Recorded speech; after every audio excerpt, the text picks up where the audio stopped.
नमस्कार, मी शिल्पा. न्यूज मराठी 24/7च्या प्रहारमध्ये आपल्या सर्वांचं स्वागत. 7 जून कधी काळी ही तारीख मुंबईकरांसाठी आनंदाची, उत्साहाची आणि एक मोठ्या प्रतीक्षेच्या अंताची असायची. 7 जून म्हणजे मुंबईत मान्सूनचं अधिकृत आगमन. तो मृग नक्षत्राचा मुहूर्त, पहिल्या पावसांच्या सरी, तप्त जमिनीवर पडणारा तो पहिला थेंब आणि त्यातूनच येणारा तो मंत्रमुग्ध करणारा ओल्या मातीचा सुगंध. हे सगळं अनुभवणं म्हणजे मुंबईकरांसाठी एक उत्सव असायचा. पण आता काळ बदललाय. आता 7 जून जवळ आली की आनंदापेक्षा काळजात धडधड जास्त व्हायला लागते. आणि धक्कादायक बाब म्हणजे आता तर या तारखेची वाटही पाहावी लागत नाहीये. एप्रिल सरता सरता निसर्गाने आपलं रौद्र रूप दाखवायला सुरुवात केली आहे.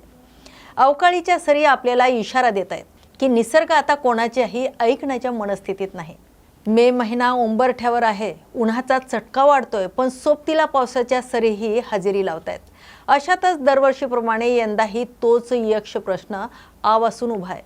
मुंबई पावसाळ्यासाठी खरोखर तयार आहे का? नाल्याची सफाई, रस्त्यांची कामं आणि प्रशासनाचे दावे या सगळ्या सामान्यांची मुंबई सुरक्षित राहणार का? आज याच विषयावर आपण सविस्तर बोलणार आहोत.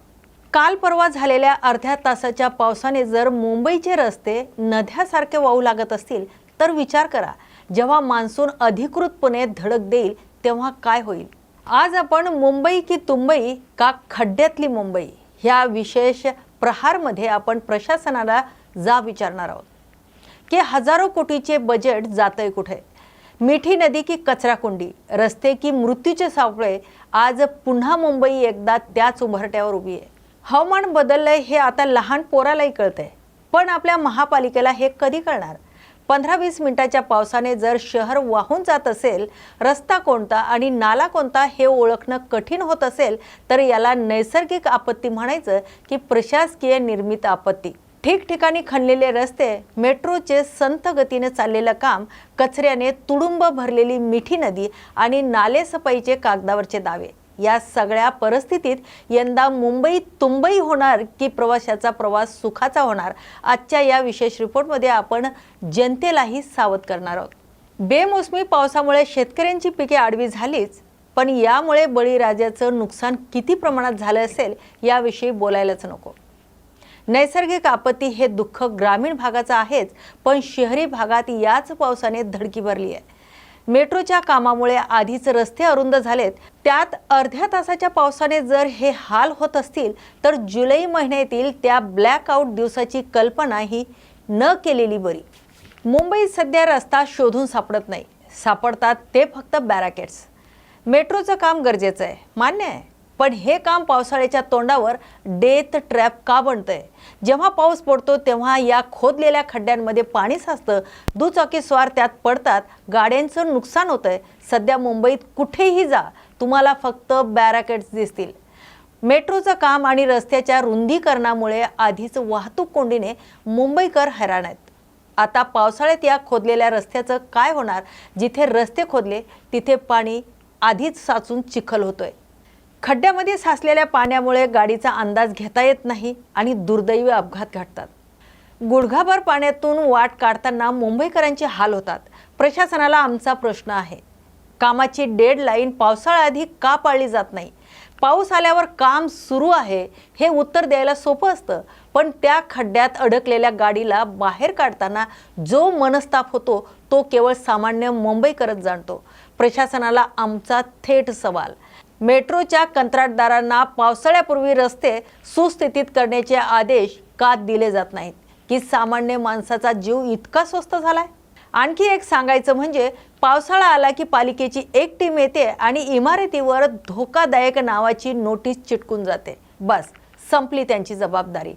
पण त्या इमारतीत राहणाऱ्या सामान्य माणसाने जायचं कुठे? पुनर्वसनाचा पत्ता नाही आणि दुरुस्तीला परवानगी नाही. मुंबईत शेकडो जुन्या इमारती आणि सेस वास्तू आहेत.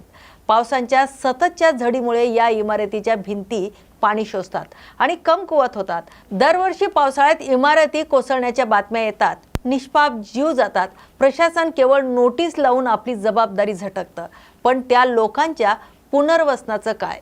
या पावसाळ्यात एकही मुंबईकरांचा जीव या निष्काळजीपणामुळे जाता कामा नये। पावसाच्या एका झडीत जर इमारत कोसळली आणि जीव गेले तर त्याचं पाप कोणाच्या माथी? प्रहारमध्ये आम्ही आज प्रश्न विचारतो, केवळ नोटीस देणं म्हणजे काम करणं आहे का? प्रशासनाने आता एसी केबिनमधून बाहेर येण्याची वेळ आली आहे। नाले सफाईचे आकडे कागदावर 100% दिसतात, मग रस्त्यावर पाणी का साचतंय? सखल भागात बसवलेले पंप फक्त फोटो काढण्यापुरतेच आहेत का? पालिकेच्या आपत्कालीन विभाग फक्त आपत्ती आल्यावरच का जागे होतोय? आता हा व्हिडिओ पहा। ही आहे मुंबईची मिठी नदी, जिला आपण जीवनवाहिनी म्हणतो, किंवा जी मुंबईची जीवनवाहिनी असायला हवी होती ती आज केवळ एक मोठ्या नाल्याचं स्वरूप धारण करून बसली आहे।